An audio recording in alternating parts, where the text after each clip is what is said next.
estava batendo um papo aqui, fazendo uma resenha sobre o clone, né, que está passando aí, não vale a pena ver de novo.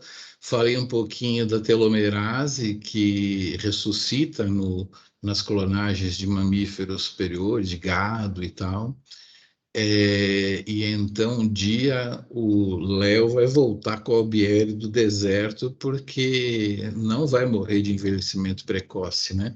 Falei que clonamos a Embrapa clonou a Brasília e a Vitória, duas vaquinhas, e não sei se foi clonado mais coisa. Peço para vocês pesquisarem aí. Mas essa tecnologia de clonagem foi o que deu início à biologia molecular. E esses slides vocês vão ver só com o tio Miguelito, viu? Eu quase vou, Miguelito.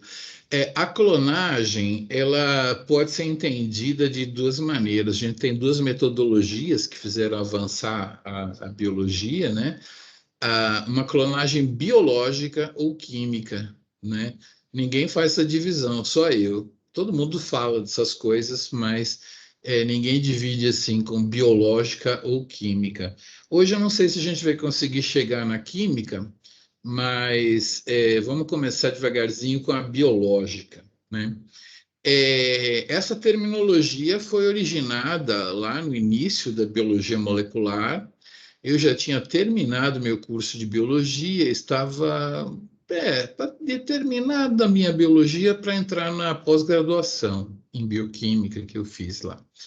E então, quando você clonava um DNA, você, para multiplicar ele, você inseria ele em alguma coisa. Essas coisas, né, a respeito da transmissão de parasitos, né, elas eram chamadas de vetores, né? Era uma analogia mesmo com o barbeiro transmitindo o Trypanosoma cruzi, né? Vocês sabem quem transmite o Trypanosoma cruzi, não? Qual é o maior transmissor de Trypanosoma cruzi no Brasil?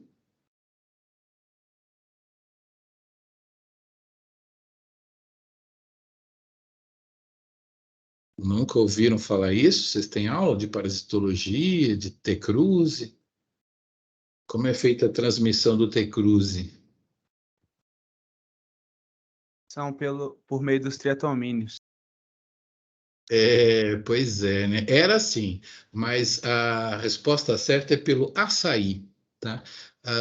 Os eventos de transmissão de tripanosomatídeos de T. cruzi, né, mais frequentes é pelo açaí. O T. cruzi, o barbeiro é triturado junto com o açaí e transmite o T. cruzi, doença de Chagas, pelo açaí. Alguém foi lá, computou, viu? E parece que o açaí é o vetor da transmissão. Mas isso para falar que a gente fala de vetores, né? Então, vocês conhecem o fago lambda, provavelmente. Vocês já viram fago lambda o quê? Na genética, né? Micro não tem fago lambda, né? Vocês devem ter fago lambda na genética, não? Quem que deu genética para vocês? Para mim foi o Anderson, mas eu não lembro de Fábio. Não lembro. Não. Fago lambda, grandes especialistas são a geração da professora Mônica, que eu não sei se vai dar genética 2 ou mais para frente, se vocês conheceram. Agora ela está no Profibio, ocupada lá com mestrados em ensino de biologia, mas é uma geração daí, grandes especialistas são dessa geração, um pouco mais velhos do que o pessoal do Miyoshi, né? O orientador dele, o Vasco, essa geração aí dominava o fago lambda. Vou mostrar uma foto dele. Tem esses vetores mais sofisticados, o BAC, né, que foi usado muito no projeto Genoma, mas o mais legal que a gente usou muito é o plasmídio. Eu vou falar plasmídio com I, porque é muito estranho falar com E, mas no ICB se fala com E. Seus outros professores vão falar plasmídio, como me lembra muito do Paulo Maluf, plasmidel. Eu acho graça, mas é plasmídio porque em inglês é plasmid igual lipid, né? Aí vai com I. Aí se fosse peptide, né? Peptideo seria plasmideo. Então, em Brasília é com I, no Rio é com I, outros lugares é com I, mas aqui no Instituto é com E. Então, vocês falem com E aí para ficar junto com os outros professores, tá? Então, o plasmídio é um DNA circular presente em bactérias normalmente, tá? Vamos dizer, não é um parasito, é um simbionte, né? Ele vive lá dentro da bactéria. A maioria daqueles que a gente usa para trabalhar, ele tem cerca de 200 cópias por bactéria, né? Tem uns que são maiores, eles são mais demoram mais para replicar, então ele tem menos cópia. A gente trabalha mais com esses que são pequenininhos e que tem umas 200 cópias por E. coli. Imagina se você crescer meio litro de cultura de E. coli, quantas E. coli tem lá dentro? Multiplica por 200, é o número de cópias que você vai ter de um DNA se você colocar ele dentro de um plasmídio, e o plasmídio é um replicon. Ele tem origem de replicação, ele consegue replicar dentro da Escherichia coli. Então, colocou o DNA aqui, aí você tem que colocar ele dentro de uma bactéria, né? Vocês fizeram vestibular há pouco tempo, né? Eu vou perguntar, se você tiver uma cubeta que tem uma estrutura de metal aqui, uma estrutura de metal aqui, você lava as bactérias o dia inteiro com água super pura, sem sal algum, tá? Aí você coloca as bactérias entre duas placas de metal e aí coloca nas placas de metal 1.500 volts de diferença de potencial, tá? A bactéria toma choque dentro aí dessa aguinha? O que vocês acham? Não sei se vocês, quando pequenininhos, iam na escola e tinha que pegar uma lâmpada, você ligava a lâmpada numa pilha, pegava o outro polo da pilha, ligava num fio, e outro polo da lâmpada ligava no outro fio, aí colocava os dois fios dentro de água pura, a lâmpada não acendia, aí colocava os dois fios dentro de água salgada, a lâmpada acendia. Alguém sabe dessa experiência aí, escolar? De colocar os fios na água salgada e mostrar que acende? Não, é porque a água salgada é melhor condutora de energia, alguma coisa assim? Passa corrente, né? Ela consegue transmitir a corrente elétrica, né? Agora eu vou na pergunta do vestibular. Eu tenho duas placas, 1.500 volts de diferença de potencial e água pura no meio. Passa corrente?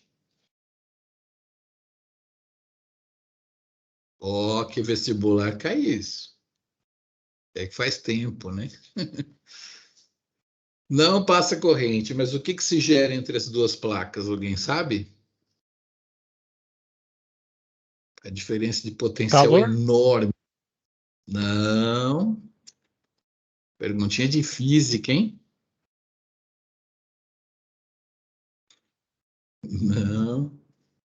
Gera campo elétrico, tá? Diferença de potencial sem corrente entre os dois polos gera campo elétrico. Você gerando um campo elétrico na cubeta, onde estão as bactérias, as cargas do lado da membrana se organizam. Vai todas as negativas para um lado, todas as positivas para o outro, né? E isso gera uma atração na membrana, e a membrana começa a afinar, fica fininha, fininha, fininha por causa dessa pressão, né? Carga positiva tudo de um lado, carga negativa do outro, é uma hiperpolarização da membrana, até o momento que a membrana faz, né? A membrana faz um furinho, e aí o DNA entra, né? E essa técnica a gente chama de eletroporação. É a tecnologia mais eficiente para colocar o plasmídio, que você colocou um DNA humano, por exemplo, dentro, e aí colocar ele para dentro da bactéria. Existe uma tecnologia também que é ficar lavando a bactéria o dia inteiro com solução de magnésio e depois de cálcio, e ninguém sabe direito o que acontece, é meio bruxaria, mas também o plasmídio acaba entrando, né? A gente fala assim, desestabiliza a estrutura da membrana, na verdade ninguém sabe direito, é bruxaria, mas a eletroporação é muito mais eficiente, é top para colocar. E aí depois o que acontece? Você pega essa bactéria, cultiva, né, meio litro de bactéria, cada bactéria vai ter 200 desses plasmídios aí, então você vai ter milhões, bilhões de cópias daquele DNAzinho que você colocou lá, tá? Você pode fazer a mesma coisa com o fago lambda, colocar esse DNA dentro dele, ou desses outros vetores que eu vou explicar depois, mas vamos mostrar aqui que nem me lembrava desse slide. A bactéria ela não tem núcleo, vocês sabem, mas ela tem um nucleoide, que é onde o DNA fica concentrado, com as enzimas replicativas e tudo mais. Os plasmídios não são bobo nem nada, eles ficam tudo por aqui, associados com as enzimas replicativas e tudo mais, né? Então é assim que eles vivem junto com a bactéria. Esse é o fago lambda, tá? Tem gente que fala, esse é um vírus, beleza, né? O pessoal da microbiologia quer morrer. Bacteriófago, tá? Mas pode chamar de vírus também, porque ele é um vírus também. Só que a gente não chama muito de vírus, chama mais bacteriófago, ou para os íntimos, fago, né? Esse daqui é um fago conhecidíssimo, fago lambda. O DNA fica no capsídeo aqui, e aí ele tem essas perninhas e ele injeta o DNA para dentro da membrana. Então, o que a gente faz é colocar um DNA aqui, tá? E eu tenho que contar para vocês que a biologia molecular começou com o fago lambda, tá? Muita gente trabalhou por ano só com fago lambda, né? Logo depois, as pessoas foram substituídas por uma galera que não sabe manipular fago lambda, mas manipula plasmídio. Professora Santuza, professora Glória, esse pessoal mais novinho, assim, já é da geração dos plasmídios, quando a era do fago lambda já tinha encerrado, mas o fago lambda foi o primeiro vetor a desenvolver, a ser usado na biologia molecular. A gente comprava o braço esquerdo, o braço direito, e aí ligava um DNA aqui com ligase, e aí depois pegava uma mistura de encapsulação, né? Que são as proteínas que fazem ele, misturava e virava essa partícula aqui, e a gente tinha um fago com um DNA humano aqui, aí a gente propagava o DNA junto com o fago. Mesma ideia, né? Só que um outro vetor. Bom, e aí, agora, caramba, eu não tenho um quadro negro para desenhar, como que eu vou fazer? Eu devia ter feito um desenho. Então, você precisa de tesouras para cortar o DNA, né? E clonar o DNA humano no plasmídio, né? E aí, um determinado estudante, que nem vocês, foi pedir estágio no laboratório, que nem vocês podem fazer quando tiver laboratório trabalhando, e aí ele tinha que pegar um fago que tinha chegado lá, e ele tinha que infectar uma bactéria nova que tinha chegado lá. Ele tinha que fazer isso aí que vocês viram no outro slide, tinha que fazer isso aqui, pegar o fago. E não é que não dava certo de jeito nenhum. Aí o chefe lá falou, faz de novo, tudo bem. E aí não dava certo de jeito nenhum. Então, em vez de desistirem, eles foram investigar por que estava acontecendo. E a bactéria que chegou no laboratório, depois de estudos e estudos, eles descobriram que quando o fago injetava o DNA para dentro da bactéria, a bactéria cortava ele. Cara, então a bactéria restringia a multiplicação do fago, tá? É por isso que se chama, porque tem uma enzima, né? E é por isso que se chama enzima de restrição. Não é porque ela corta o DNA num lugar restrito. Essa é uma boa pergunta sacana para fazer em prova, né? Por que a enzima se chama enzima de restrição? Porque ela corta o DNA num lugar restrito. Porque ela realmente corta num lugar restrito, né? Mas não é por isso, não. É porque ela restringiu o crescimento do fago, entendeu? E como que elas são? Elas são enzimas que cortam em sequências muitas vezes palindrômicas. Já ouviram aquela frase lá de subir no ônibus em Marrocos? Vocês conhecem isso? Já tentaram? Escreve aí num pedaço de papel, subir no ônibus em Marrocos, ao contrário, de trás para frente, subir no ônibus em Marrocos. Escreve de trás para frente aí. Escreve aí no computador, subir no ônibus em Marrocos e lê de trás para frente. O que que dá? Eu devia ter essa frase escrita aqui, né? Vou escrever no slide depois. O que que dá? Subir no ônibus em Marrocos lido ao contrário. Tem aquele negócio de tocar o disco da Xuxa ao contrário, né? Tem uma voz do além que fala, como é que é? Esqueci o que que fala. Vocês não são desse tempo. A gente tinha vitrola, né? E tinha uns discos que no final você punha a agulha lá e girava com a mão ao contrário, e tinha um segredo que contava. Depois vocês põem na internet aí, disco da Xuxa virado ao contrário. Então, subir no ônibus em Marrocos, quando você lê de trás para frente, é subir no ônibus em Marrocos. Isso se chama, em português, palindroma, né? Uma sequência palíndrome. É uma sequência que lida para lá e para cá, elas têm o mesmo sentido.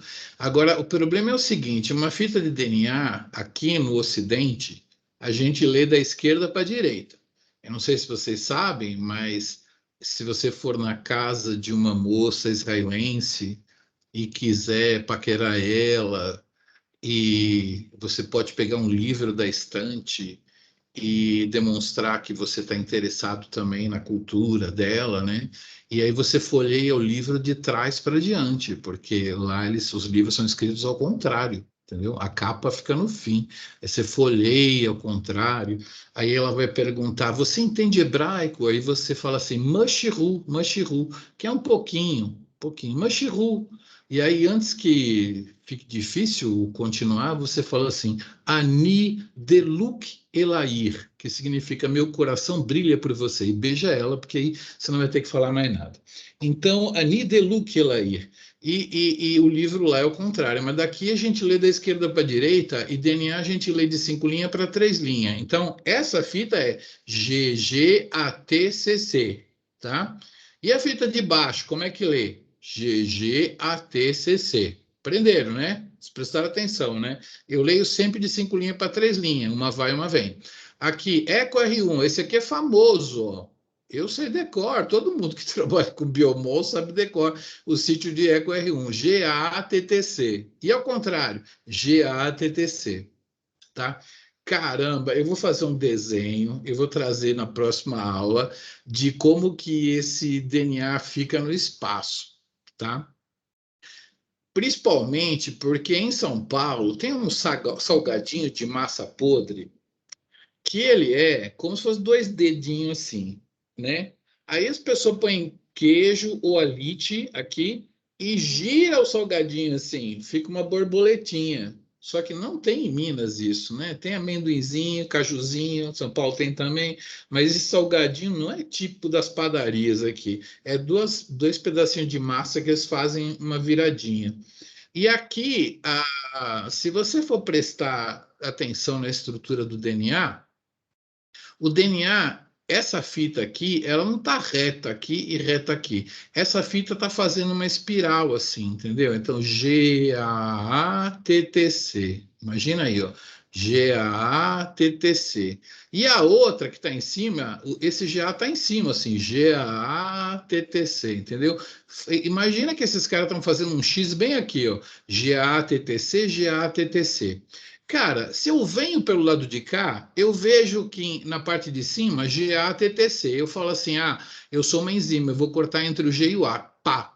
Se eu venho pelo outro lado de lá, eu também vou ver em cima GAA-TTC. Vocês entenderam o meu X, né? GAA-TTC, GAA-TTC. Então, eu vejo a mesma coisa aqui e do outro lado, tá? Por isso que uma sequência é palindrômica, porque ela vista no DNA daqui ou de lá de trás, ela é vista igual. A enzima é dimérica, ela corta aqui e corta aqui também. Eu não corto aqui embaixo, porque esses caras estão em cima. Então, corta aqui, e aí separa o DNA. Vocês sabem que o A está pareado com o T, o A com o T com A e o T com A, mas é claro que numa temperatura mais alta, vamos dizer, o calor está fazendo hoje, rompe essas ligações e você vai ter esse pedaço aqui, ó, que eu estou desenhando assim, ó, indo para lá, e esse pedaço aqui, ó, AATTC, mais esse G indo para a direita, né? Corta aqui e puxa, pá! Então, a EcoR1 é uma tesoura que corta aqui, a BAN-H1 é uma tesoura que corta aqui, a RAI3, a gente fala com esse H forçado, porque em inglês é assim, RAI3, né? Ela corta aqui, a RARA1 corta aqui, e a SHO1 corta aqui, ó, CTC-GAG. CTC-GAG, também é palindrômico, tá? Cortou aqui. E agora eu quero a participação de vocês. Que diferença que tem a RAI3 e a RARA1 em comparação às outras três aí? O que vocês estão vendo? Qual que é a grande diferença entre a RAI3 e a RARA1 para as outras enzimas ali? O que elas têm de diferente? O que vocês notaram aí? Só tem 6G? Só tem 6G? Isso é uma diferença mesmo. Mas que mais tem de diferente aí? O corte, ele não está meio que sincronizado. Em uma, ele está tipo, meio que sincronizado assim, no outro... É como se sobrasse Isso um é espaço. verdade. Isso é verdade. Você deixa a extremidade, a gente diz que a extremidade fica cega, que ela fica sem o biquinho. A RAI3, ela tem essa particularidade de cortar reto aqui, tá? Existem enzimas que têm 6 bases que também cortam reto também, mas você chamou a atenção. Existem enzimas que cortam reto, tá? Elas são usadas para biologia molecular, mas elas não são tão boas porque não tem esse velcrozinho aqui, né? Isso aqui seria um mini velcro, né? Esse mini velcro não tem. Então, essas enzimas que cortam assim, elas deixam as extremidades assimétricas, né? Elas cortam, deixam uma maior e outra menor. Isso forma um mini velcro que é melhor para biomol. Dá para usar essas enzimas na biomol? Dá. Você coloca ligase e ela liga, mas não é tão legal. É mais legal assim, tá? Então, isso foi uma diferença. Qual que é outra diferença, além do G e o C? Tem mais uma diferença bem crucial. Eu vou até fazer uma pergunta. Eu tenho um DNA que chegou da Amazônia para mim. Se eu cortar ele com BAN-H1 ou com RAI3, ó, BAN-H1 ou RAI3, né? Eu vou picotar o DNA, né? Quem que vai dar mais pedaços de cortar?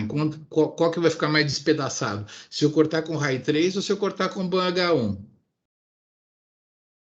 Como se fosse aqui, por exemplo, ó, cortado com RAI3, cortado com BAN-H1, que tem 1, 2, 3, 4, 5 fragmentos grandes, porque a eletroforese separa eles daqui para cá.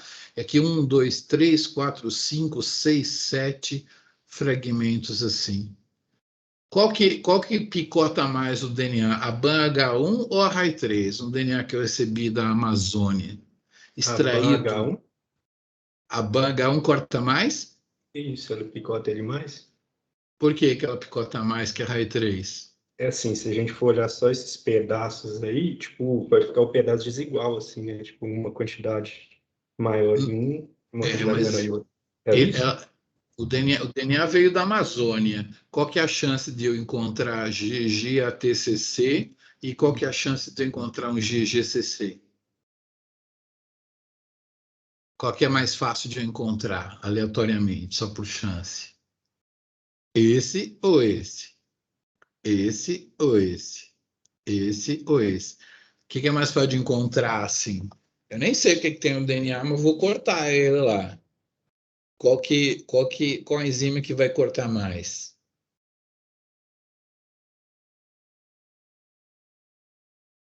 Hum. Temos um DNA desconhecido, é um plasmídio de uma bactéria do intestino de uma perereca da Amazônia. Você acredita que eu vi essas pererecas que chegaram da Amazônia lá no Instituto Butantan? São lindas, lindas.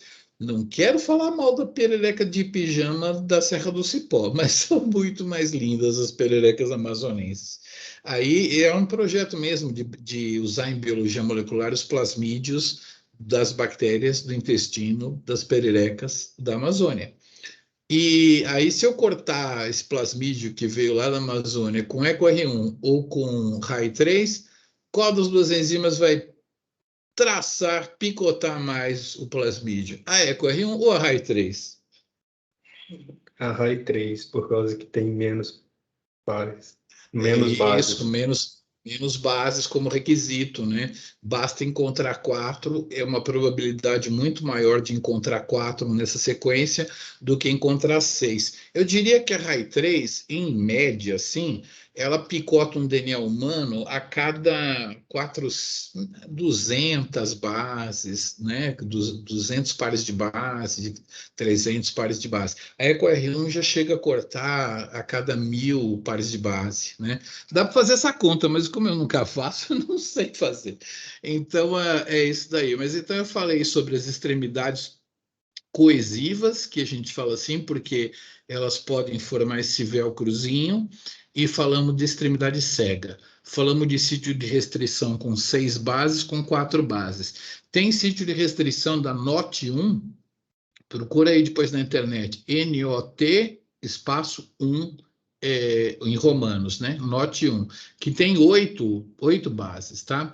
Então, existem vários tipos de enzima de restrição. Eu queria que vocês notassem aqui, ó, EcoR1. Por que que ECO está em itálico e R1 não está? Por que será? O que tem a ver você escrever em itálico na biologia? EcoR1, por quê? Faz referência à espécie. Isso, é a bactéria, né, a espécie de bactéria que produziu a enzima. A EcoR1 é produzida por uma Escherichia coli da cepa R1. A BAN-H1, Bacillus americanos, se não me engano. Haemophilus aegyptius, não sei. Xanthomonas horvey, eu acho que é isso, tá? Então, essas 3 letras aqui, vocês, por favor, se forem escrever, escrevam em itálico, em respeito ao nome específico, né, da espécie. Senhoras e senhores, eu conheci um professor, Carlos Salas, chileno, já aposentado, trabalhava no laboratório do lado do meu, que usou esse plasmídio do início da biologia molecular. Cara, só professor da minha idade que fala essas coisas, né? PBR 322. Eu, graças a Deus, nunca usei PBR 322. Eu já usei os plasmídios mais modernos. Mas esse plasmídio foi o primeiro plasmídio da biologia molecular. E ele foi construído, idealizado e produzido aonde? Na França, nos Estados Unidos, na Venezuela, aonde ele foi produzido, o plasmídio PBR322, primeiro plasmídio de engenharia genética. Vai lá. França, Estados Unidos ou Venezuela? Fala para mim.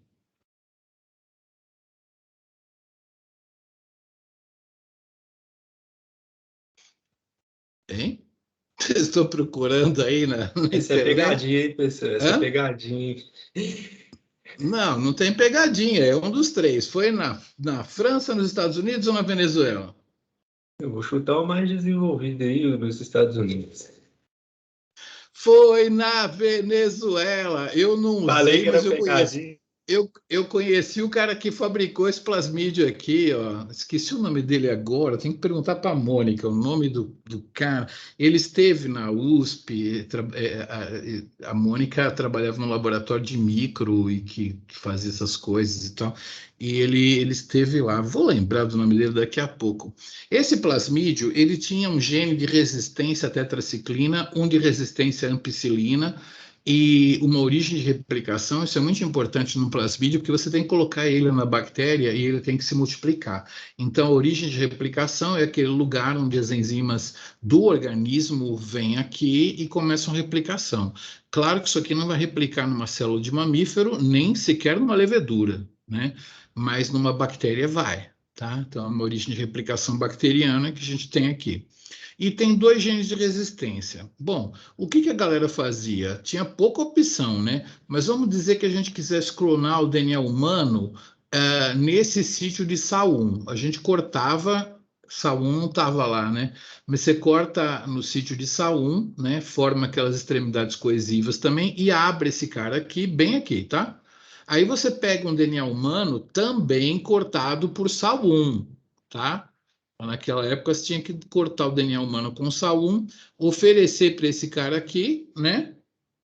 Claro, o plasmídio podia fechar, né? Mas o plasmídio também podia essa parte aqui ligar no humano e a outra parte do humano ligar aqui e o DNA humano ficava aqui com aqueles velcro, né? Para lá e para cá, encaixado aqui. Aí você incuba com uma enzima ligase, né? E aí liga, né? Ligase liga aquele velcrinho lá, beleza, porque aquele velcro só cortou, né? A ligase liga direitinho.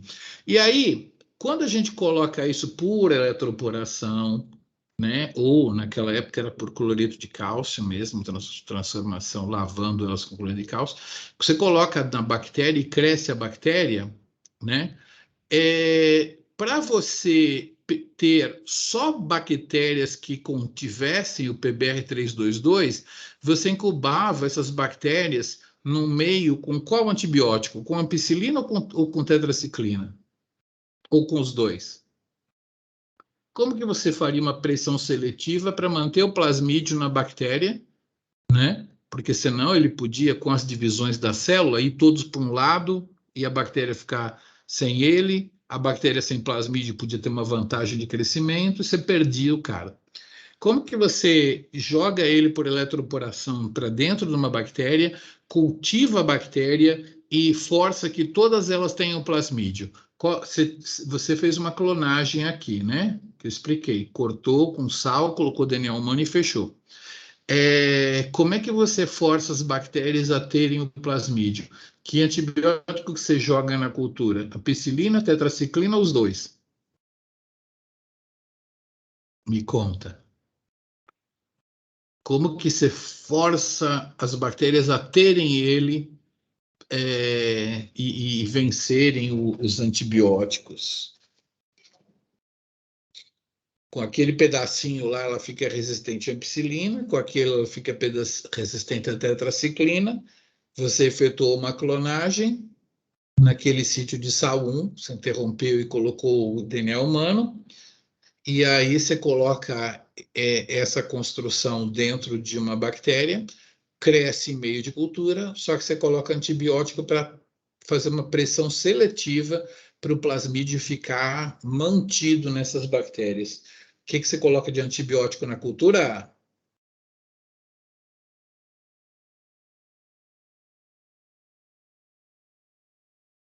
CRI, CRI, CRI.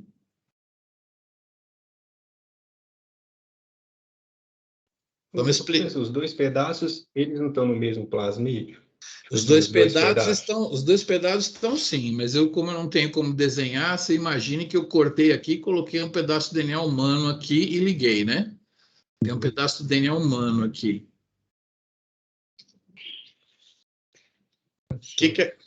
Se eu colocar ampicilina, o plasmídio continua dando resistência à ampicilina? Eu não sei se vocês sabem, mas a resistência à ampicilina é uma enzima que o plasmídio codifica, né? Esse pedaço aí codifica um RNA, que vai virar uma proteína, e a proteína é uma enzima que degrada a ampicilina, tá? A maior parte das resistências hospitalares à ampicilina é devido a plasmídios que tem o gene que cria uma enzima que degrada a ampicilina, beleza? Tá? Não sei se vocês já tomaram ampicilina alguma vez, a gente toma muito mais aquele derivado amoxicilina. Vocês já viram alguém tomando amoxicilina, que é uma ampicilina? Esse gene aí, ele consegue degradar a amoxicilina, tá? Ele produz uma enzima que degrada a amoxicilina. Se eu colocar a ampicilina, esse plasmídio aí vai dar resistência à ampicilina. Agora, e se eu colocar tetraciclina no meio? O plasmídio que eu clonei o DNA humano vai dar resistência à tetraciclina? Não. Não, porque eu inseri uma coisa no meio do gene, eu sacaneei ele, entendeu? Então, isso era usado no início da biologia molecular para eu identificar um plasmídio onde a clonagem tinha dado certo, de um plasmídio que, quando eu estava tentando dar o DNA para ele, opa, fechou sozinho, né? Todas as bactérias que fossem resistentes à ampicilina e também à tetraciclina, eu jogava fora, porque significa que elas pegaram o plasmídio restaurado. E as bactérias que tivessem resistência à ampicilina, mas não tivessem resistência à tetraciclina, eu pegava, porque isso significava que a clonagem deu certo. Isso foi um salto, né? O primeiro salto foi descobrir as enzimas de restrição, tá? Galera simplesmente ganhou Nobel por causa disso, tá bom? E esse plasmídio venezuelano, ele veio com essa ideia, porque você conseguia detectar se o DNA estava aqui ou não. Na época não tinha esse negócio de sequenciar o plasmídio. Manda sequenciar lá na veterinária, que custa R$8 para sequenciar o plasmídio. Não tinha, pô. Então, assim, essa ideia do venezuelano, caramba, Pablo alguma coisa. Se botar no Google aí, Pablo PBR322, quem sabe você acha o nome dele. E aí, então, esse foi o plasmídio que foi inventado por isso, porque se você cortasse aqui, você estragava a resistência para tetraciclina, se você cortasse aqui, você estragava a resistência para ampicilina. Então, as enzimas mais usadas para clonagem eram SA1 e PST1, porque esse era o plasmídio usado em biomol. Esse eu usei, e a gente usa. E se você for para um laboratório no ICB, você ainda vai usar o PBlueScript. PBlueScript é um plasmídio moderno. Dá para ver aí, ó, tem vários sítios de enzima de restrição aqui, ó. KPN1 corta aqui, aqui tem a DRA2, SHO1, SAL1 corta aqui, que mais tem? RIND3, EcoR5, EcoR1, PST1, SMA, BANH1, SPA, EXBA1, NOT1, papapá, tem um monte de sítios, tá? Esses sítios, claro que eles não estão aqui aleatoriamente, tá? Não existe um DNA que você pega da natureza que você vai ver tanto sítio de enzima de restrição junto. Eles foram engenheirados por uma companhia que vende o plasmídio. Isso deve custar uns $50, por aí. E eles são engenheirados, essa região aqui ela é chamada de Multiple Cloning Site, sítio de clonagem múltipla. É um lugar onde tem uma porrada de sítios de enzima de restrição que você pode escolher. Inclusive, é muito mais técnico você cortar com duas enzimas. Por exemplo, você corta com SHO1 aqui, né? E corta com PST1 aqui, beleza? Quando você faz as extremidades coesivas de SHO1 e de PST1, o plasmídio não fecha. Lembra que eu falei aqui, ó, que ele pode fechar sozinho, sem o DNA humano? Quando você faz a clonagem com duas enzimas diferentes, né, e arranca o pedacinho, já fica mais direcionado, porque você vai colocar um DNA humano que vai ser cortado com SHO e com PST, tá? Não só isso favorece a entrada do DNA humano, porque o plasmídio não consegue mais fechar sem o DNA humano, que vai restaurar o sítio de Cho de PST, como também você consegue direcionar a clonagem. Você sabe que o DNA humano vai entrar de Cho para PST, entendeu? Então, quando você corta com 2 enzimas, você faz uma clonagem direcional. Você consegue colocar o inserto na orientação que você quer. Eu usei a palavra inserto a primeira vez, né? Ele está clonado aqui, na verdade, entre PST1 e EXBA. Cadê o EXBA aqui? Aqui, EXBA1, PST e EXBA. Então, eu corto aqui, o plasmídio não fecha mais, nem com ligase, porque os sítios não são compatíveis. E o DNA humano que a gente insere, ele é chamado de inserto. Em inglês, insert, tá? Porque é uma coisa que você insere. E o plasmídio com o inserto, ele é chamado de DNA recombinante, tá? Recombinante porque é um pedaço que veio da bactéria, um pedaço que veio do homem, né? Então, isso a gente chama de recombinação. Então, daí que veio a tecnologia do DNA recombinante, também conhecida como engenharia genética, também conhecida como biomol, a biologia molecular, né? Porque aí a gente podia multiplicar esse inserto e estudar ele.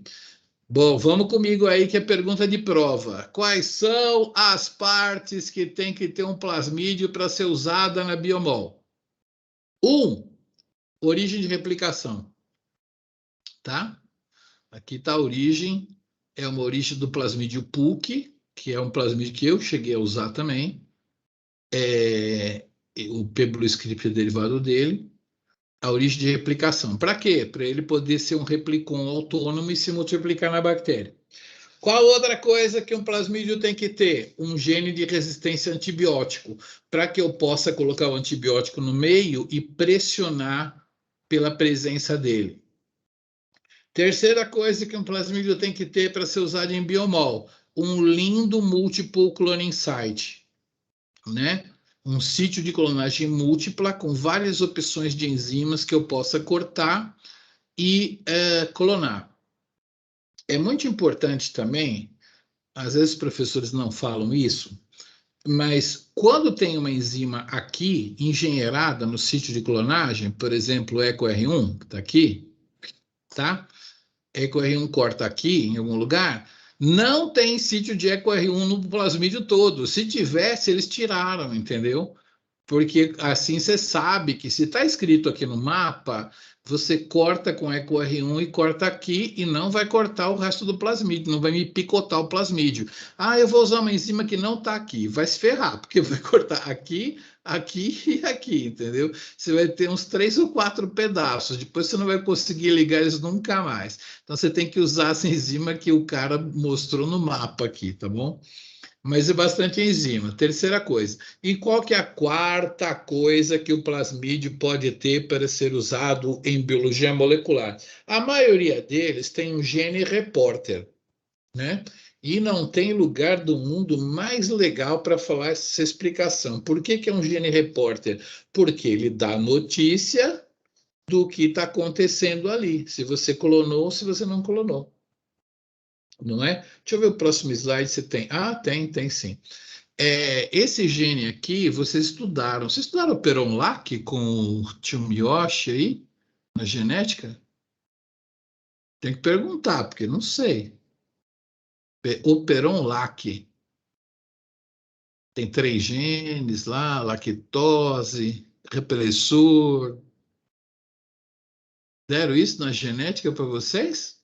Eu tenho que saber, porque assim, se fosse a tia Mônica, ela teria dado. Agora, quando professora de uma geração mais nova, eu não sei se eles dão Peron-Lac. Lembram do Peron-Lac da genética? O Anderson passou pra gente.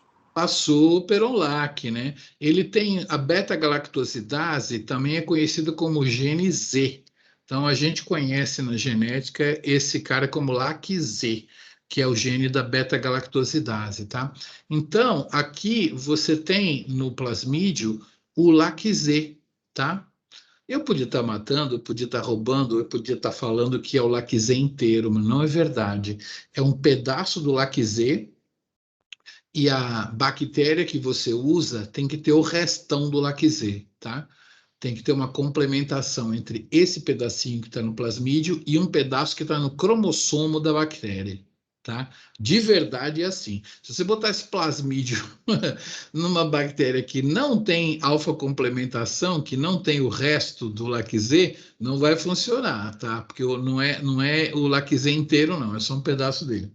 E aí, se você clonar um DNA aqui dentro, o pedaço fica impossível dele conseguir ligar no resto e restaurar a beta-galactosidase. Então, aquela história de estragar a tetraciclina é estragar o LAC-Z, tá? Então, a beta-galactosidase, vou mostrar para vocês como que a gente detecta se está funcional.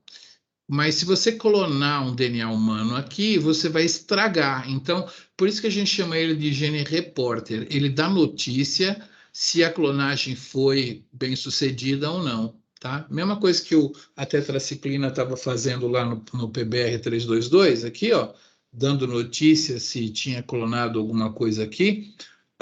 O gene da beta-galactosidase dá notícia. Então, ó, origem, resistência, sítio de clonagem, gene repórter, tá? Essas 4 coisas aí. É bom que tá filmado, vocês vão ter que decorar isso para a prova, mas vai perguntar na tarefa. O LAC-Z aqui tem a beta-galactosidase, ela degrada a lactose em galactose mais glucose, tá? Mas se eu der esse composto aqui, esquisitão aqui, que é uma lactose ligada nesse elemento X, a galactose, né? A galactose ligada em X, esse negócio se chama X-gal. Cara, um dia eu tava rico lá, viu? Eu tava recebendo um projeto legal, eu comprei uma quantidade enorme de X-gal. Aí a Elisa, minha aluna, falou: Miguel, você comprou uma quantidade enorme de X-gal. Eu falei: Ó, a gente nunca foi rico assim, agora a gente tá rico, eu comprei essa quantidade enorme. Ela falou assim: Miguel, tudo bem, mas você comprou a mesma coisa no mês passado. Eu tinha X-gal, deve ter X-gal no laboratório até hoje. Aí o X-gal, comprei, fazer o quê? Aí o X-gal, quando é cortado, ele é cortado, a galactose que daqui sai fora, né? E esse cara aqui, ele dimeriza. E quando ele dimeriza, né? Vocês tiveram bioquímica com a Lida também, né? A Lida adora fazer essas ligações, mudar para cá, para cá, para cá, para cá. Toda molécula que fica com essas ligações pulando de lugar, para cá e para cá, para cá e para cá, para cá, para cá, ela acaba desenvolvendo cor. Isso acontece com aquele papel tornassol, né? Que vocês medem pH da carne estragada, tal, ou está ácida, tarará. Então ele desenvolve a cor, inclusive a cor azul, né? Beleza. Então, como é que funciona? Se a beta-galactosidase estiver funcionando, eu dou X-gal, né? O X-gal é cortado pela beta-galactosidase e a bactéria fica azul. Se eu clonar um gene humano interrompendo o LAC-Z, né? Não tem beta-galactosidase, eu dou X-gal, né? A bactéria fica branca, porque ela não consegue metabolizar o X-gal para ficar azul. Então, na biologia molecular, o cientista quer qual bactéria, a azul ou a branca? Vamos lá. Vou fazer uma clonagem pelo script. Coloco o plasmídio na bactéria. Presença de ampicilina. Ele está replicando, porque tem uma origem. Aí eu jogo eles nas bactérias. Coloco numa placa com X-gal. Crescem colônias brancas e crescem colônias azuis. Quais que eu quero, a branca ou a azul? Conta para mim. Qual que eu quero para continuar as minhas pesquisas com o DNA humano inserido no plasmídio? A branca ou a azul? É fácil. Questão de cruzeiro e galo. Qual que eu quero? A branca ou a azul? Clonei esse inserto aqui. no meio da lactase, ou tem bactéria, tem X-gal. X-gal é metabolizado pela beta-galactosidase e ele fica azul. Eu quero, para trabalhar nas minhas pesquisas, a bactéria que ficou azul ou a bactéria que ficou branca? Vamos lá. A branca? A branca, porque eu estraguei a beta-galactosidase, né? E por que que ele chama repórter? Por que que esse gene de lactase chama repórter? Porque é ele que indica que você conseguiu inserir no meio do processo. Exatamente. Ele te dá notícia se você teve sucesso ou não. Repórter, ele dá notícia. Ele te conta o que aconteceu. É, muito bem. Olha, foi Professor, legal. Fala. qual que é a função dessa parte de resistência à ampicilina? Eu não entendi muito bem. Ah, tá. Quando você coloca um plasmídio dentro de uma bactéria, né? Você pega as bactérias ali no eletroporador, põe o plasmídio, a tensão que você coloca entre as placas faz a parede ficar bem fininha, o plasmídio entra dentro, mas não entra dentro de todas, não. Entra dentro de poucas, entendeu? Então, eu preciso fazer uma pressão seletiva aonde eu fique só com bactérias que têm o plasmídio dentro. Entendeu isso? Essa Sim.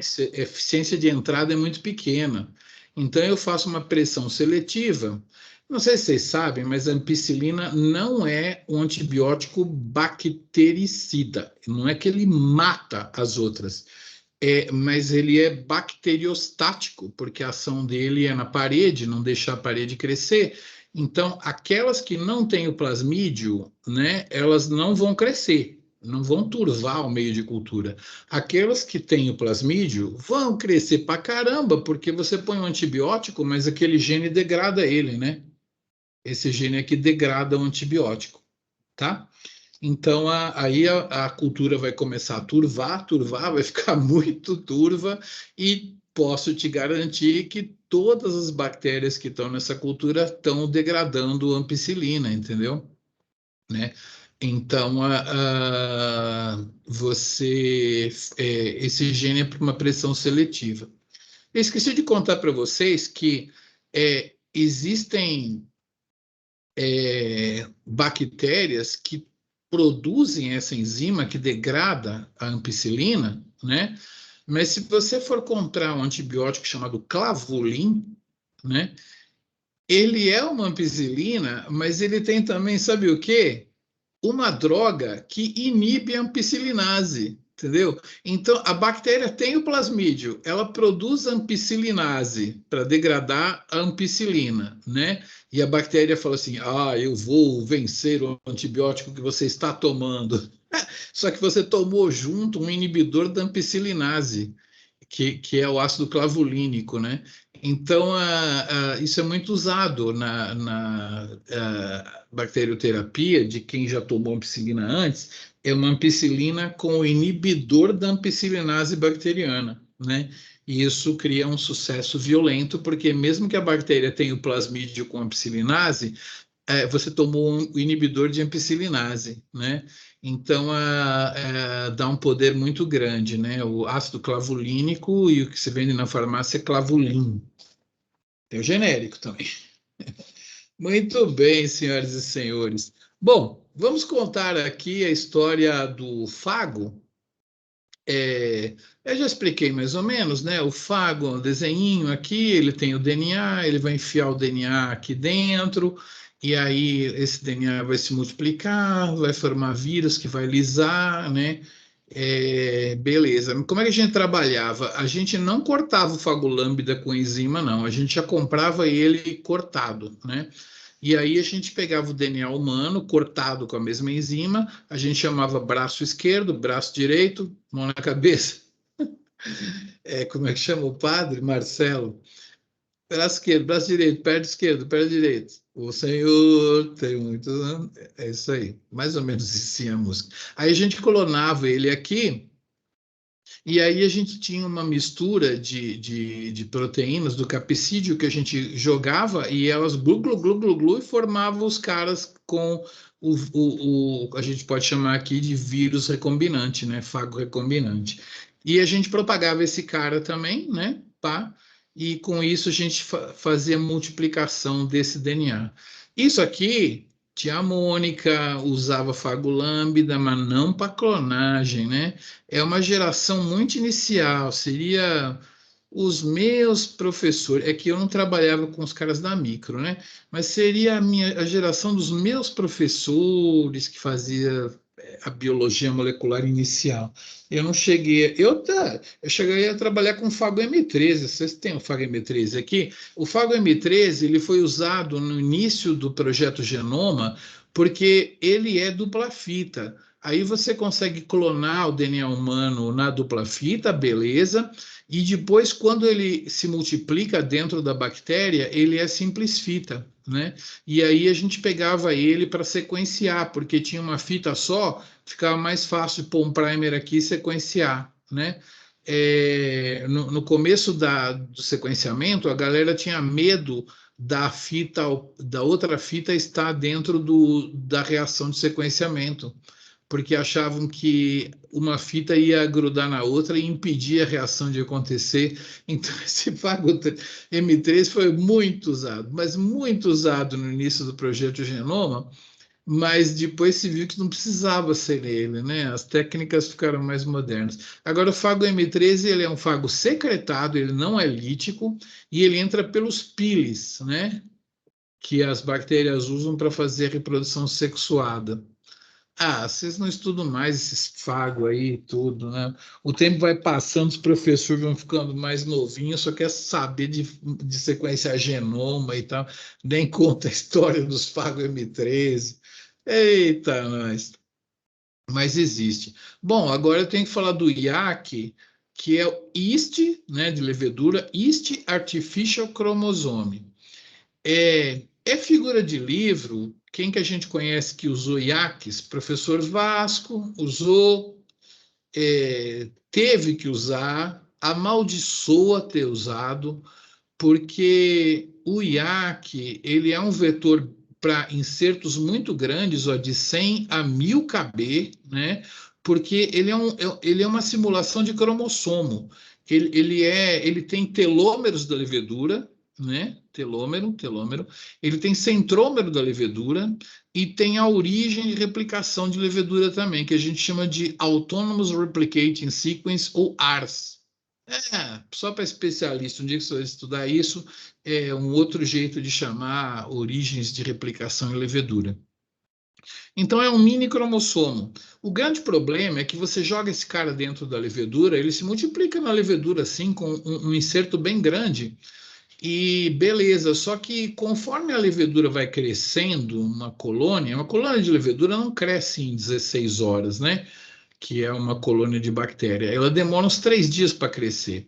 E quando ela cresce, esse cara aqui, ele começa a recombinar com o DNA da levedura, com ele mesmo. Então, você clona um cara, quando você vai ver, ele está tudo estragado. Então, você tem que pegar a colônia da levedura bem pequenininha. É um saco, entendeu? Então, esse cara não foi muito para frente, não. Quem foi mais para frente foi o Bach. Agora que é lá na genética, tá? Se vocês ouviram falar de elemento R ou F' na genética, eu posso fazer referência a eles, tá? Tem uns elementos que participam da reprodução sexuada, da transmissão sexuada nas bactérias, que eles passam por esse spile e vão de uma bactéria para outra. Eles são os plasmídio enorme, tá? Chamado elemento F, tá? É um plasmídio grande, vamos chamar assim. Se vocês não estudaram elemento F, beleza. Quando esse elemento F está cheio de genes de resistência, eles são chamados de elementos R. Então, é uma transmissão que vem pelo spile, que passa material genético de uma bactéria para outra. Nunca ouviram falar de elemento R ou F, ou F', não, né? Isso aí seria entre genética e micro, não? né? É engraçado como as coisas vão ficando para trás, né? Mas isso já foi muito importante na genética. Esses caras aí, eles deram origem ao Bacterial Artificial Chromosome. Está pequenininho aqui o nome BAC. Mas o que é o BAC? O BAC é um cara que você pode olhar para ele como se ele fosse um plasmídio mesmo, tá? Só que ele é derivado desses elementos que conseguem carregar um DNA muito grande, tá? Eu diria de 150 a 300 mil pares de base. Cara, 150 mil pares de base, 150 mil bases em cada fita, é coisa pra caramba, né? Outro dia mesmo eu estava encontrando lá o Dedéu e falei, Dedéu, o que que você acha? 150 mil, um inserto de 150 mil. Ele falou, oh, para mim é grande, tá? O Dedéu deu essa declaração para mim aí outro dia. Vocês conhecem o Dedéu, né? Conhecem o Dedéu? Ele falou que é grande para ele, isso aqui. 150 mil. Alguém conhece o Dedéu? Vereador em Atibaia, pode pôr aí no Google. É o Dedéu. Então, você consegue clonar um pedaço de DNA muito grande e isso foi usado no projeto Genoma Humano. Eu vou falar dele? Vou falar dele. Vou falar dele mais para o final do curso. Eu vou falar dos baques, a importância dos baques para a montagem do genoma humano, né? O genoma humano foi montado com muitos baques, porque o baque tem a possibilidade de carregar um DNA muito grande, tá? E aí você coloca ele dentro da bactéria e aí ele replica igual um plasmídio e tal. Então, o Bacterial Artificial Chromosome, ele foi muito usado. Quem que eu conheço que usou muito BAC? Professora Glória Franco, usou na França muito BAC. Quem mais que usou BAC que eu conheço? No ICB eu não me lembro de muita gente usando. O Vasco usou muito BAC. O pessoal que fez genômica, no início da genômica, usou muito BAC. Muito bem. E por que esse slide voltou aqui, meu Deus do céu? Então, eu acho que eu já falei aí da clonagem biológica. Muito bom. Então, eu vou dar uma adiantadinha na clonagem química, porque ainda tenho mais uns minutinhos aqui. Quantos minutos eu tenho? Mais 20 minutos? Então vai dar para dar uma palhinha na clonagem química. Estou com medo de não conseguir terminar, mas assim, a próxima aula também é pequenininha, né? Só 50. Então vou dar uma palhinha aqui na clonagem química.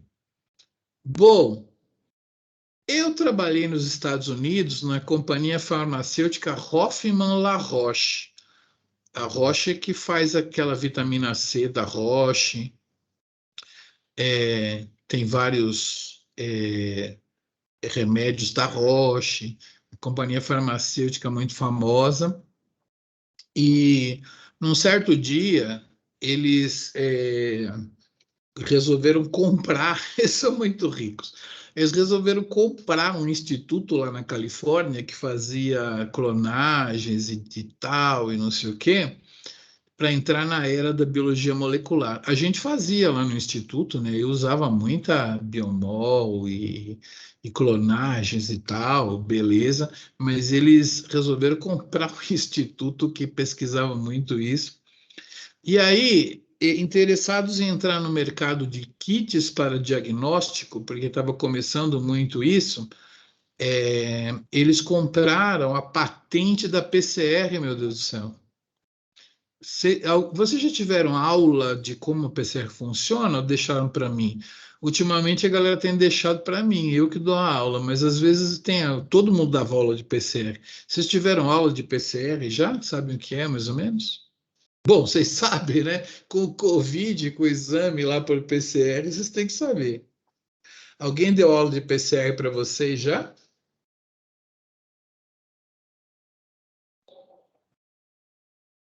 Conte para mim aí.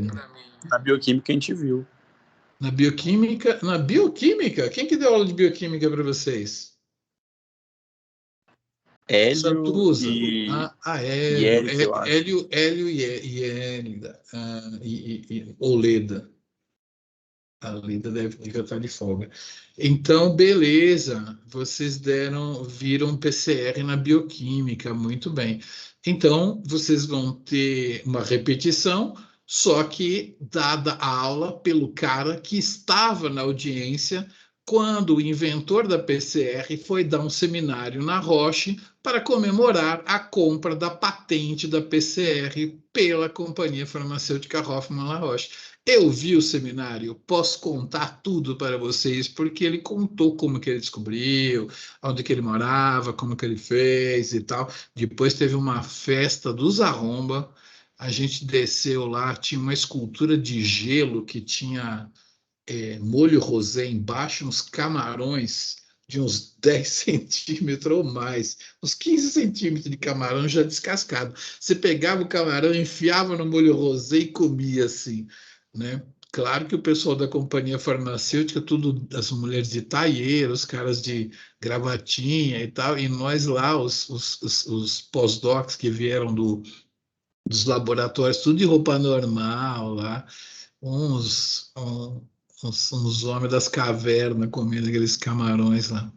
Então, eu chamo isso de clonagem química porque ela é química mesmo. Foi descoberta por um químico, o cara era químico americano, trabalhava em San Diego, numa startup lá de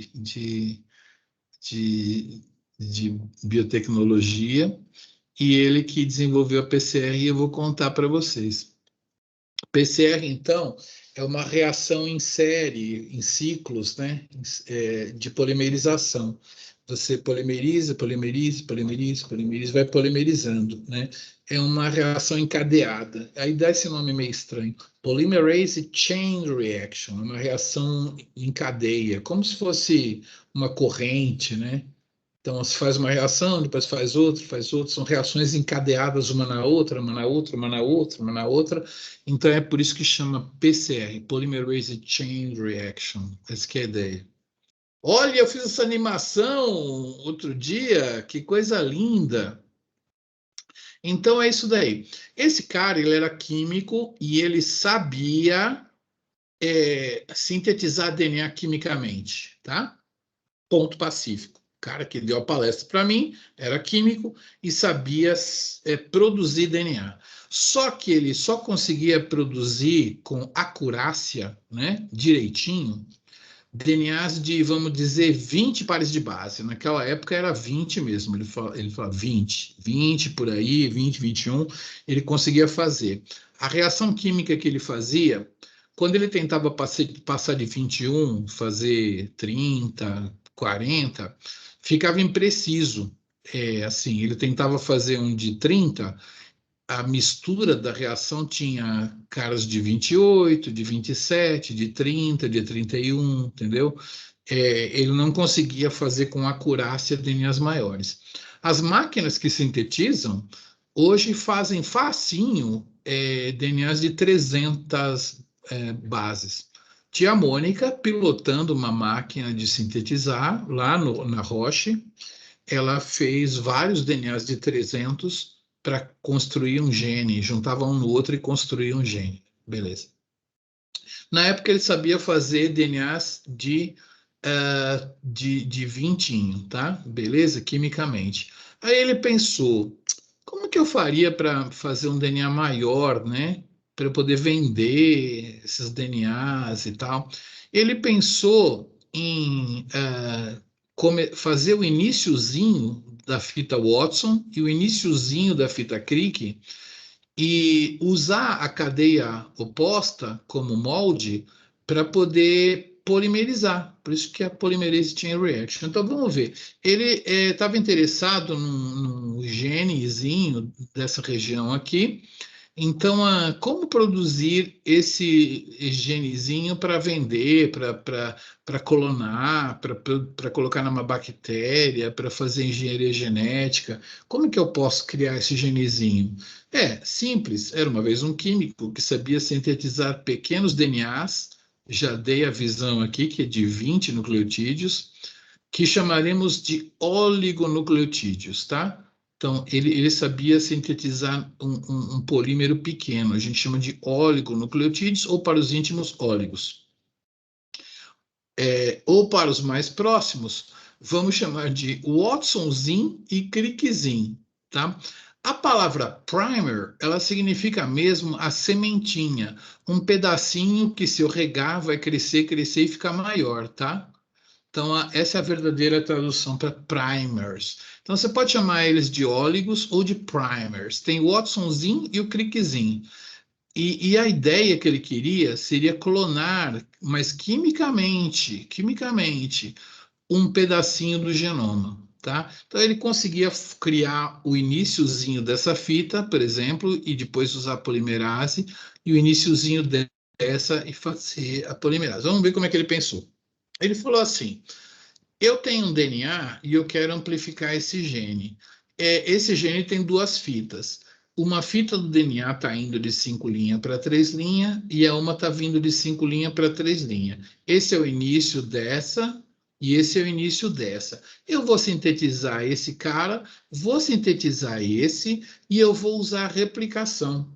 Então, a primeira coisa que eu vou pegar é o genoma humano, né? Eu vou separar as fitas, né?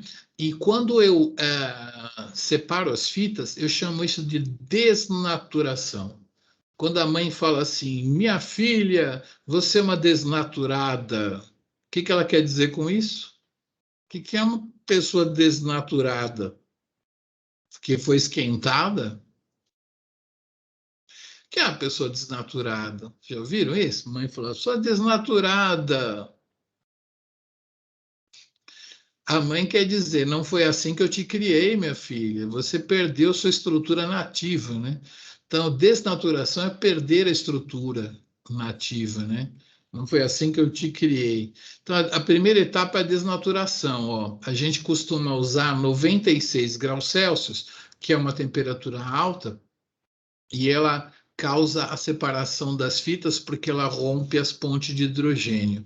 Etapa 1, desnaturação. Pará. Desnaturei. Beleza. Etapa 2, pareamento dos iniciozinhos, né? Então, ele vai lá e ele vai fazer numa temperatura de 60 graus, porque ele calculou que um primer do tamanho que ele consegue sintetizar consegue fazer um número de pontos de hidrogênio suficientes para ficar preso a 60 graus. Então, ele coloca 60 graus, o Watsonzinho e o Crickzinho pareiam ali, beleza? Então, claro que se ele aumentar muito a temperatura, eles soltam, tá? O número de pontos de hidrogênio que 20 bases conseguem fazer é mais ou menos por aí. Beleza. E agora, como que ele vai fazer isso aí crescer? Etapa 3, duplicar, né? Polimerizar. E aí ele falou, vou pegar uma enzima e vou polimerizar, tá? Olha só, ele tinha 2 fitas, agora tem 4. Ele tinha um DNA, agora tem 2. Não é legal? É legal. Muito bem. E aí, ele pensava essas coisas sentado numa cadeira vermelha, daquelas de couro, que tem a parte de trás do assento alto, tem mais ou menos uns cilindros para colocar o braço direito, o braço esquerdo, imagina aí, de couro, com aquela almofada para sentar. Isso ficava num sítio dele, nas montanhas, em San Diego, que é no sul da Califórnia, pertinho de Tijuana, no México, né? Tijuana é fronteira lá com San Diego.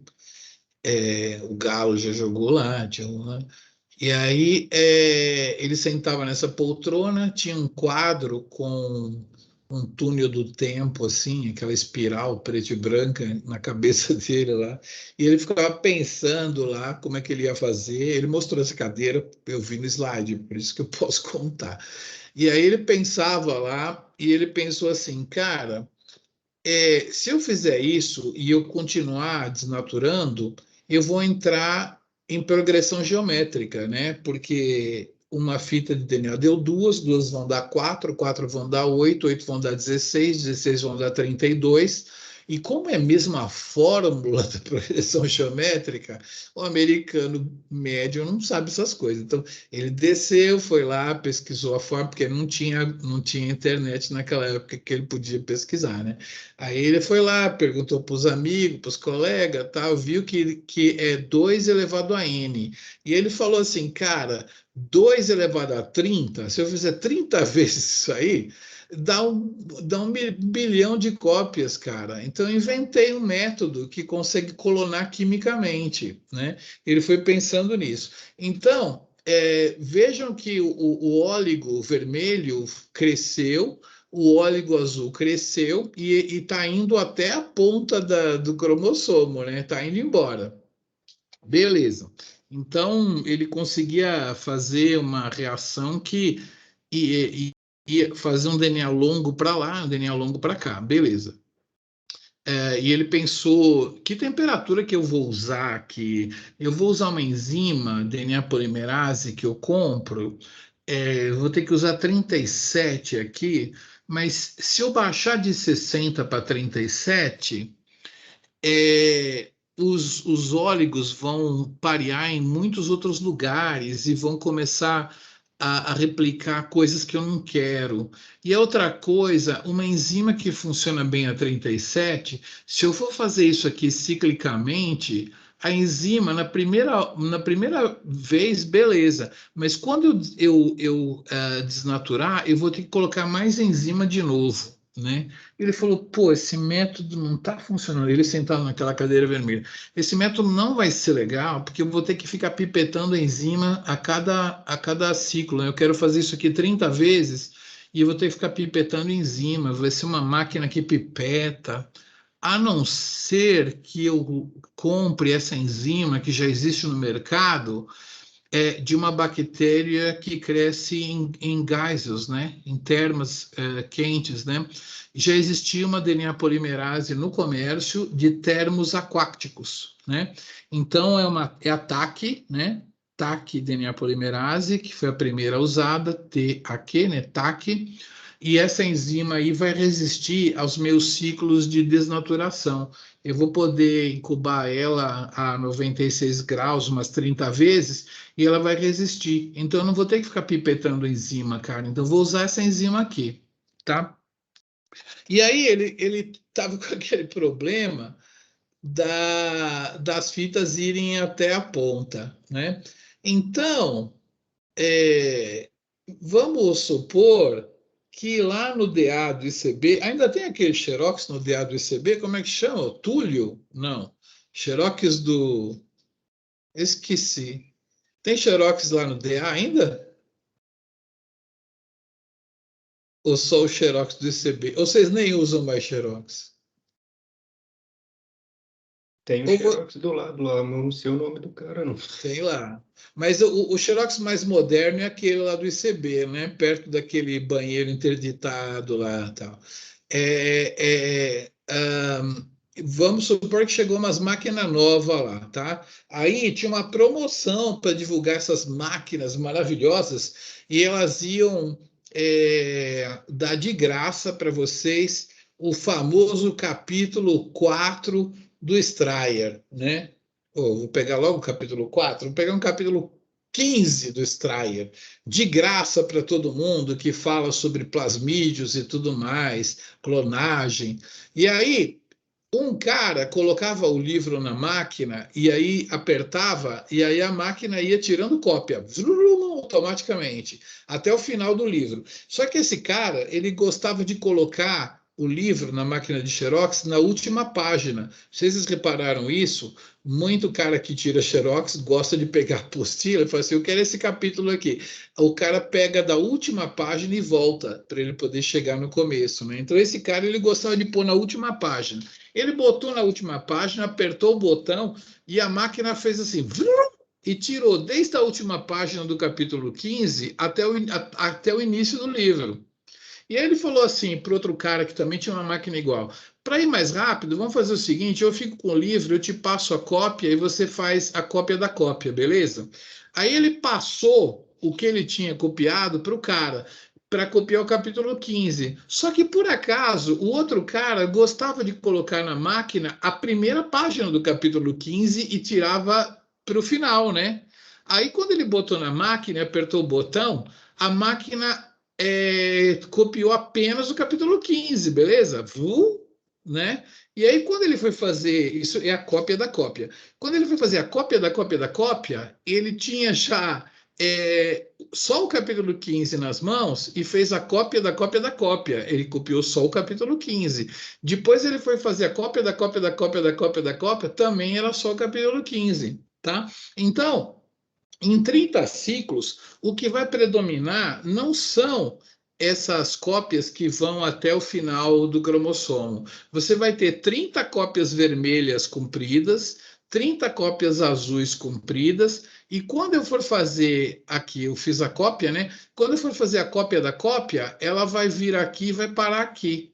E quando eu for fazer a cópia da cópia da cópia, eu vou copiar daqui até aqui, entendeu? Então, você consegue fazer o sonho do cara, que era copiar só esse pedacinho, tá? Delimitado por onde eu coloquei os inícios.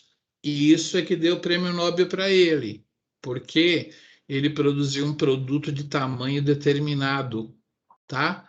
Que podia ser vendido, tecnologia, podia ser patenteado.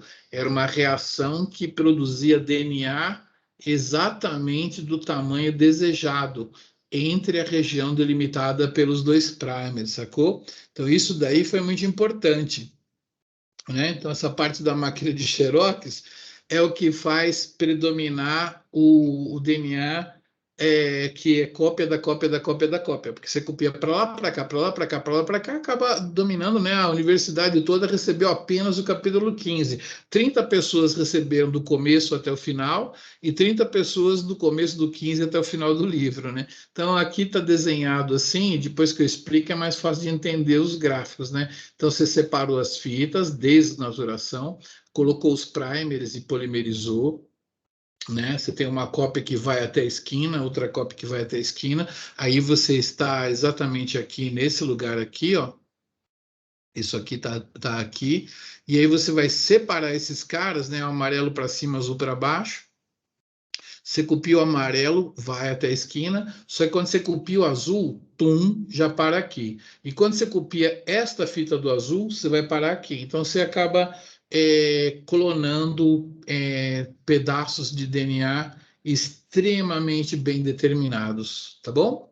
Muito bem, senhoras e senhores. E aí eu só vou contar hoje, para terminar a minha aula, que ele estava lá em San Diego, ele ligou para um cara, um japonês, que era engenheiro eletrônico, e falou: engenheiro eletrônico, vamos chegar segunda-feira bem mais cedo que a galera, porque nós vamos desmontar o espectrofotômetro. Não, o engenheiro não era japonês, o espectrofotômetro era japonês. Nós vamos desmontar aquele espectrofotômetro e nós vamos pegar os circuitos dele para poder fazer a primeira máquina de PCR do mundo, tá?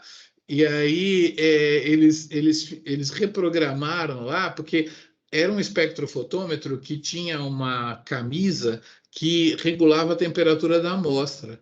Eles desmontaram aquilo lá, ele me contou, eu estava lá na audiência. Desmontaram aquilo lá e programaram para aquela temperatura variar para essas temperaturas que eles queriam, tá bom? Então eu começo a próxima aula contando para vocês sobre a primeira máquina de PCR do mundo e eu vou contar também para vocês a história do primeiro PCR, ou a primeira PCR de Minas Gerais, que está do Brasil, porque eu estava lá, eu vi Riva de Paula e vou pegar o nome do menino direito, Ricardo, esqueci, vou perguntar, a próxima aula eu falaria para vocês e contaria para vocês a história dos primeiros PCRs de Minas Gerais, como foram feitos, como era a máquina. Era uma engenhoca muito linda. Então, eu vou falar como é que funcionam as máquinas de PCR, claro, eu vou falar das marcas das mais modernas, mostrar o programa, como que faz e tudo mais na próxima aula. Vou deixar vocês com esse gancho e vou terminando a minha gravação nesse momento aqui. Parar a gravação.